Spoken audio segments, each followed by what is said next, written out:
Breaking news है, Saudi अरब और Iran के बीच चल रहे तनाव पर ईरान ने एक बार फिर सऊदी अरब को जंग की धमकी दे दी है।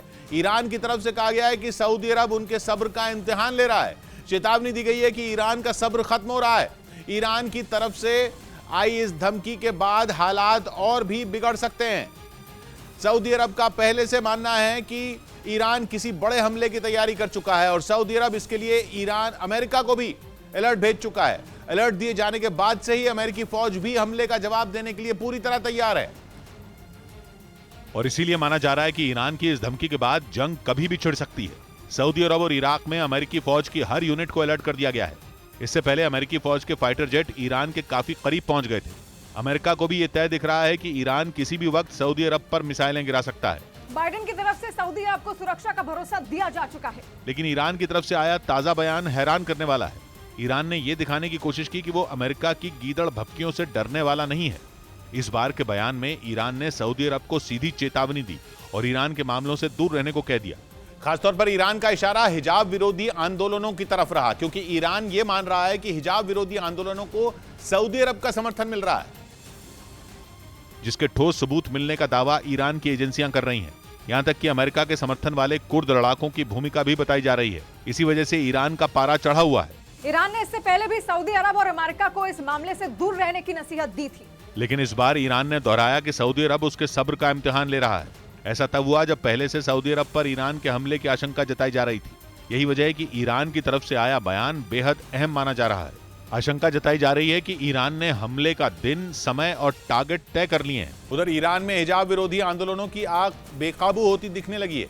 मानवाधिकारों के लिए काम करने वाली संस्थाएं ईरान की सरकार पर गंभीर आरोप लगा रही हैं और दावा किया जा रहा है कि ईरान की सरकार मरने वालों के आंकड़ों पर झूठ बोल रही है। आंदोलनों की शुरुआत 16 सितंबर को हुई थी, लेकिन अब पूरे ईरान में विरोध प्रदर्शन हो रहे हैं। आंदोलनों को काबू करने की जिम्मेदारी अब ईरान की फौज संभाल रही है, लेकिन वो भी इस काम में पूरी तरह नाकाम साबित हुई है।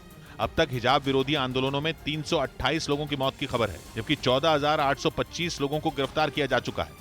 मानवाधिकारों के लिए काम करने वाली कई संस्थाओं ने ईरान की सरकार के खिलाफ मोर्चा खोल दिया है। आरोप लगाया गया है कि ईरान की सेना प्रदर्शनकारियों की हत्याएं करने में लगी है, लेकिन आंकड़ों में कोई बदलाव नहीं हो रहा। मतलब ये कि जानबूझकर ईरान का सच दुनिया से छुपाने की कोशिश हो रही है। ईरान की सरकार इस गृह युद्ध के पीछे सऊदी अरब और अमेरिका का हाथ बता रही है। उधर हाल ही में ईरान से और रूस से लगातार मिल रही धमकियों के बाद ब्रिटेन ने खुद को बचाने की तैयारी तेज कर दी। खबर है कि ब्रिटेन के मन में ईरान और रूस की जोड़ी के हमले का डर ऐसा घर कर गया है कि वो तय तारीख से पहले ही 2 स्पेशलिस्ट शिप अपनी नौसेना में शामिल करने वाला है, ताकि अगर ईरान और रूस ब्रिटेन पर हमला करें तो ब्रिटेन उनका मुकाबला करने के लिए सीना तान कर तैयार रहे।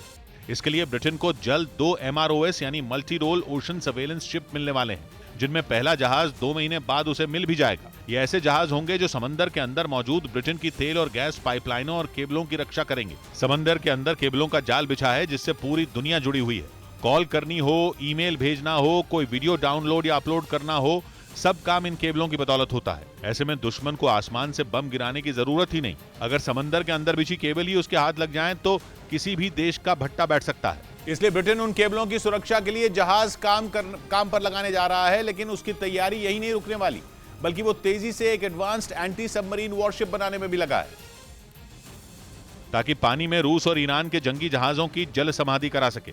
सामने आई तस्वीरों में ब्रिटेन की type 26 under construction HMS Glasgow frigate दुश्मन से लोहा लेने के लिए लगभग तैयार नजर आई। ये एक ऐसा जंगी जहाज है जो ब्रिटेन के एयरक्राफ्ट कैरियरों का रक्षक होगा।